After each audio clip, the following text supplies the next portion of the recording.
Hello दोस्तों। तो कैसे हैं आप लोग? उम्मीद करता हूँ अच्छे होंगे। भूतिया जंगल पार्ट 2 में आपका स्वागत है। तो चलिए कहानी को स्टार्ट करते हैं। आपने भूतिया जंगल पार्ट 1 में सुना कि सिराज को उसकी अम्मी ने मना किया गांव की दूसरी तरफ जंगल वाले रास्ता से नहीं जाने को। फिर भी सिराज उस जंगल से जाता है और उसे प्यास लग जाती है। तो वहाँ पे देखता है कि सामने एक घर है जो काफ़ी पुराना है। वहाँ वो जाके पानी मांगता है तो एक लड़की उसे पानी की जगह दूध पिलाती है। उसकी आवाज़ इतनी मीठी होती है कि बस वो उस पर फिदा हो जाता है। अब वो कोचिंग से वापस घर आ जाता है और उसके बारे में सोचते सोचते सो जाता है।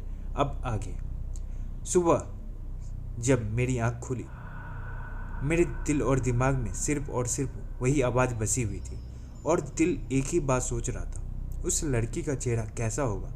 पर पता नहीं क्यों मैं अपने अंदर एक ताकत सी महसूस कर रहा था। ऐसा लगता था जैसे किसी ने बहुत सारी ताकत मेरे बदन में डाल दी हो। सच तो ये कि मैं ये सोच रहा था कि जब मैं वो दूध पिया, मुझ में एक अजीब सा सुरूर और ताकत का एहसास हो रहा था। ये बातें मेरी समझ से बाहर थी।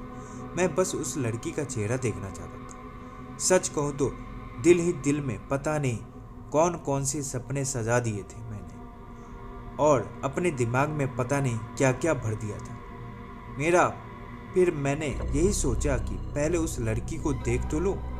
अभी तो सिर्फ आवाज़ ही सुनी है। मैंने पता नहीं वो मेरे बारे में क्या क्या सोच रही होगी। चलो आज फिर चलकर देखते हैं। यही सोचकर बेमन से मैं कॉलेज गया और वहाँ पर पढ़ाई में मेरा मन भी नहीं लग रहा था। मैं तो बस इंतज़ार कर रहा था। मैं बस ट्यूशन जाने का इंतज़ार कर रहा था, कब ट्यूशन जाने का टाइम हो और मैं ट्यूशन के लिए जाऊं। फिर मैं उसके घर पर जाऊं और वो वक्त आ गया। इस बार मैं थोड़ा सा तैयार हो गया और अम्मी से कहकर ट्यूशन चला गया। अपनी ही धुन में साइकिल चलाता हुआ मैं उसी रास्ते पर फिर से चल दिया। फिर उस पेड़ के नीचे बैठ गया और सामने वाले मकान को देखने लगा। इस बार पता नहीं हिम्मत मेरे अंदर कहाँ से आ गई थी।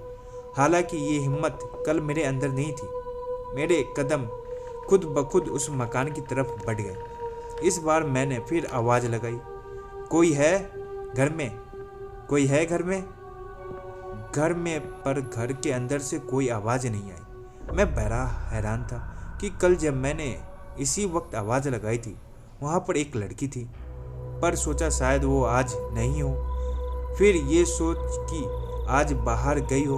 इतने में मेरी फिर से एक बार रूह कांप गई। मैंने देखा जैसे मेरे बगल से कोई निकला हो। जब मैंने उसको देखा तो वही कल वाली काली बिल्ली थी जो मुझे बहुत घूर कर देख रही थी। उसकी आंखें देखकर मैं हैरान लग गया। वो बिल्ली काली जरूर थी, उसकी आंखें बहुत खूबसूरत थी। उसने मुझे घूर कर देखा और फिर छलांग लगाकर अंदर चली गई और मेरी सांस में सांस आई। समझ में नहीं आया कि आखिर ये बिल्ली इतनी स्पीड से ही क्यों मेरे पास आती है और उस खिड़की की तरफ चली जाती है। क्या बिल्ली का कोई टाइमिंग है? लेकिन ये सारे ख्याल बेफजूल थे। मैंने फिर आवाज़ लगाई, अरे कोई घर में कोई है? फिर से उसी लड़की की आवाज़ आई जो कल थी। मैं हूँ। मैंने उससे पूछा कि मुझे प्यास लगी है। उसने कहा ठीक है, मैं आपके लिए पानी लेकर आती हूँ, और वह एक गिलास में पानी लेकर आई। इस बार घटना थोड़ी अलग हुई। इस बार भी उसके हाथ में दूध ही था, मगर दरवाज़ा पूरा खुला हुआ था और वो मेरे सामने खड़ी हुई थी। मैंने गिलास से दूध पिया और मैंने उससे पूछा, तुम्हारे घर में क्या तुम्हारे अब्बा नहीं है?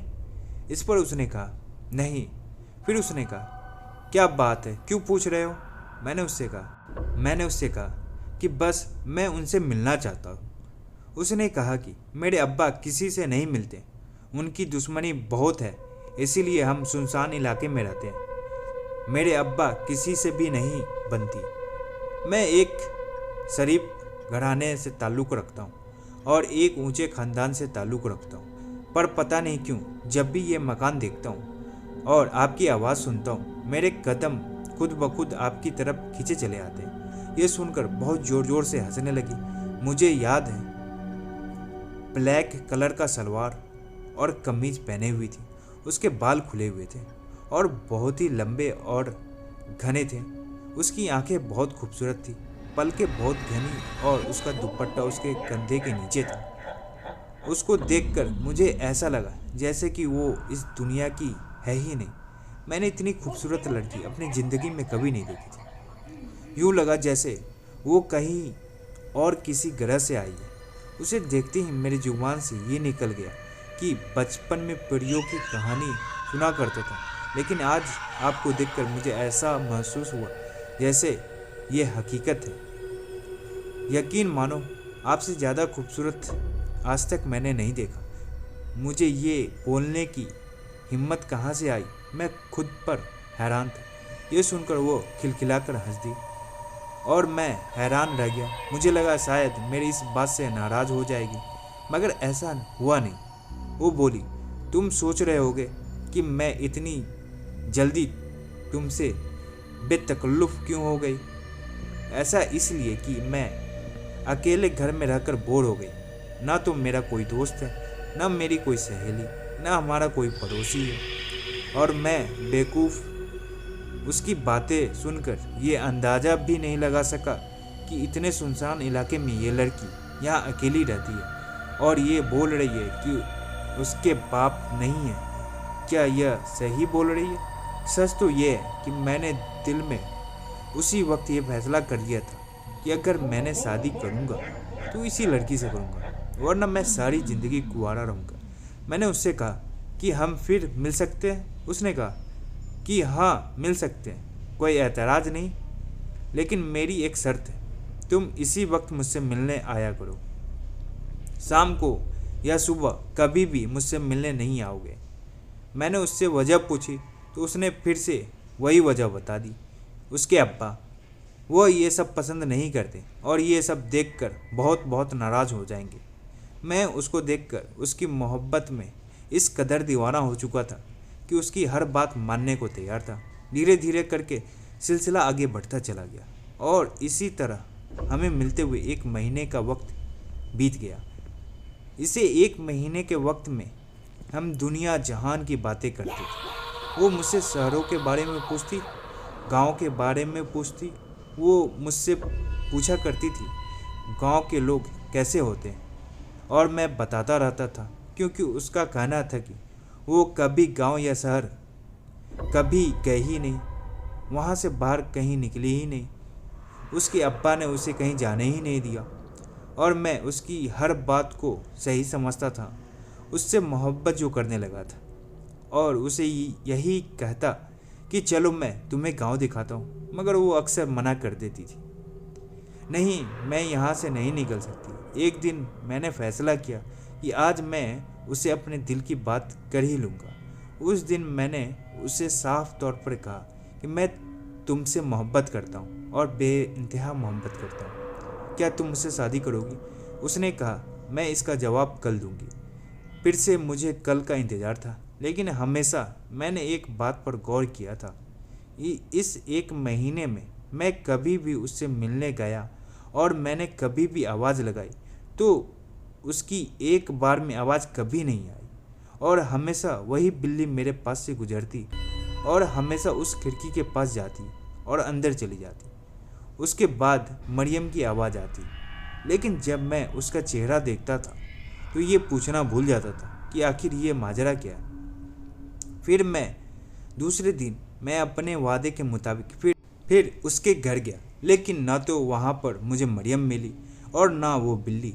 मैंने बहुत आवाज़ लगाई, मगर कोई भी आवाज़ नहीं आई सिवाय सन्नाटे के अलावा। 2-3 दिन ऐसे ही गुजर गए। मैं रोज़ वहाँ पर जाता और आवाज़ लगाकर थक जाता, मगर वहाँ सन्नाटा और साई साई के अलावा मुझे कुछ भी नहीं सुनाई देता। मैं मरियम से बहुत मोहब्बत करने लगा था। फिर मुझे लगा कि कहीं उसके अब्बा को हमारे मिलने की भनक तो नहीं लग गई और वो मरियम को यहाँ से दूर ले गए हों, लेकिन दिल इस बात को मानने से इनकार कर रहा था। मोहब्बत जो हो गई थी उससे, इसी बीच में इम्तिहान आ गया और मैं उसमें बिजी हो गया और कुछ दिनों बाद मेरा रिजल्ट आया। मेरी उम्मीद के मुताबिक मैं फर्स्ट आया था। मेरे मास्टर जी बधाई देने मेरे घर पर आए थे और उन्होंने मेरी बहुत तारीफ करी और कहा मैं पढ़ने में बहुत होशियार था, मैंने बहुत मेहनत करी है, मेरे नंबर बहुत अच्छे आए हैं।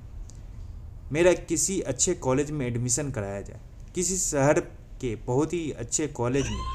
अब घर वालों ने मेरे ऊपर प्रेशर डालना शुरू कर दिया, किसी अच्छे कॉलेज में एडमिशन ले लो।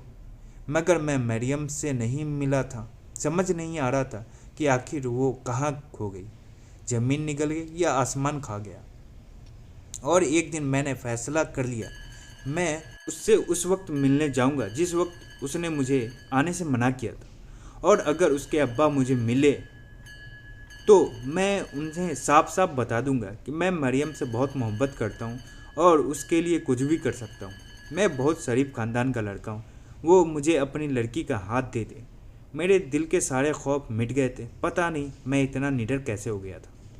मैंने पूरी तरह से फैसला कर लिया कि अगर उसके अब्बा मुझे मिलते हैं तो मैं उनसे बात करूँगा, क्योंकि मैं मरियम से बहुत मोहब्बत करता था और ना उससे किसी भी हाल में खोना नहीं चाहता था। मैं उसके बगैर अपनी ज़िंदगी का तसव्वुर नहीं कर सकता था। और फिर मैं उसी वक्त उसके घर पहुंच गया जिस वक्त में आने के लिए उसने मुझे मना किया था। मैं सुबह 10 बजे तैयार होकर फिर से गांव के रास्ते के दाहिने तरफ जंगल की तरफ मुड़ गया, जहां पर मेरी मोहब्बत मरियम थी।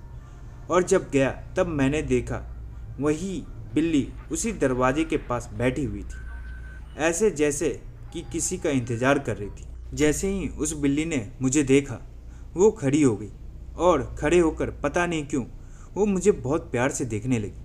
मैंने उस बिल्ली को बड़े गौर से देखा, ख़ास तौर पर उसकी आंखें। इस बार पता नहीं क्यों मेरे अंदर एक दिलचस्पी पैदा हो गई थी। मैंने सोचा कि अगर मरियम से मुलाकात आज हो गई तो मैं उससे ज़रूर पूछ लूँगा, ये बिल्ली तुम्हारी पालतू है? वो बिल्ली मुझे बड़े प्यार से देखे जा रही थी, पता नहीं क्यों, बट वो बहुत मोहब्बत से मुझे देखे जा रही थी। जैसे ही मैंने उसकी आंखों की तरफ देखना शुरू किया, मतलब कुछ तो प्यार से देखना शुरू किया, उसने फिर से छलांग लगाई उसी खिड़की की तरफ और वो अंदर की तरफ भाग गई। ये देखकर मुझे बड़ी हैरत थी। फिर से वही हुआ, हमेशा का मामूल के मुताबिक बिल्ली खिड़की के अंदर गई, फिर वापस नहीं आई। मैंने दरवाज़ा खटखटाया, फिर से मरियम की आवाज़ आई, आती हूँ। फिर आते आते उसने कहा कि मैंने तुमसे मना किया था ना कि इस टाइम पे मत आना। मैंने देखा कि मरियम बहुत घबराई हुई थी। मैंने पूछा, क्या बात है मरियम, तुम इतनी घबराई हुई क्यों? उसने कहा, मैंने तुम्हें मना किया था इस वक्त आने के लिए। तुम्हें पता है ना, मेरे अब्बा इस वक्त मौजूद होते हैं, वो अभी अभी बाहर निकले हैं और थोड़ी ही देर बाद आते होंगे। अगर उन्होंने मुझे तुम्हारे साथ देख लिया, यकीन मानो क़यामत आ जाएगी।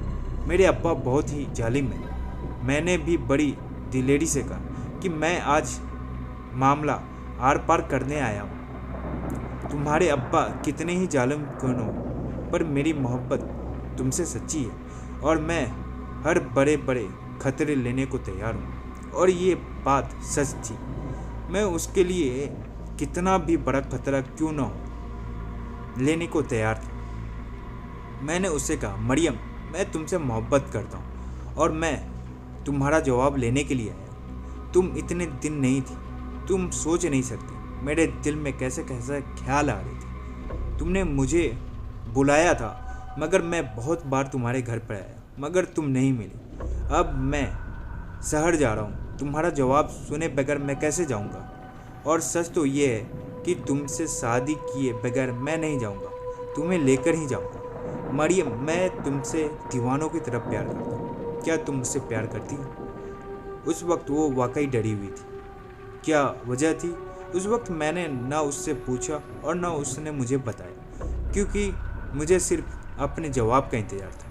इस डर के माहौल में भी वो मुस्कुरा दी। उसकी मुस्कुराहट इतनी कातिल थी, कोई उसकी मुस्कुराहट के लिए कुछ भी करने के लिए उस वक्त तैयार हो जाता। उसने कहा, मैं भी तुमसे बहुत मोहब्बत करती हूँ। सिराज, अगर यूँ कहूँ कि मैं तुमसे मोहब्बत तुमसे ज़्यादा करती हूँ तो ये गलत नहीं होगा। मैं तुम्हारे साथ शादी करने के लिए तैयार हूँ, मगर तुम अभी जाओ, मैं तुमसे कल दोपहर के वक्त मिलूंगी। मैंने मरियम से कहा कि इससे पहले भी तुमने यही कहा था। उसने मुस्कुराकर जवाब दिया, मैं वादा करती हूँ कल तुम्हें 2 बजे के वक्त यहाँ पर आना, मैं तुमसे ज़रूर मिलूंगी, लेकिन मेरी कुछ शर्तें हैं।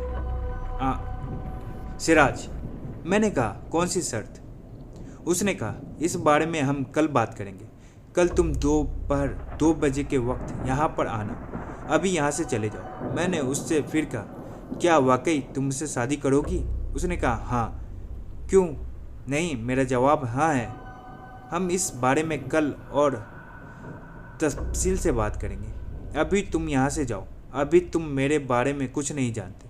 मैंने उससे कहा कि तुम्हारी शर्त क्या है? उसने कहा, हम सारी बातें कल करेंगे, अपनी शर्त भी कल ही बताऊंगी और अपनी ज़िंदगी के बारे में भी तुम्हें कल ही बताऊंगी।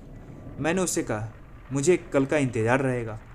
और आखिर मरियम का राज क्या है? आखिर मरियम क्या बताने वाली है अपने बारे में और अपनी ज़िंदगी के बारे में? ये जानने के लिए लाइक, कमेंट एंड सब्सक्राइब करना ना भूलें और अगले पार्ट का इंतज़ार करें।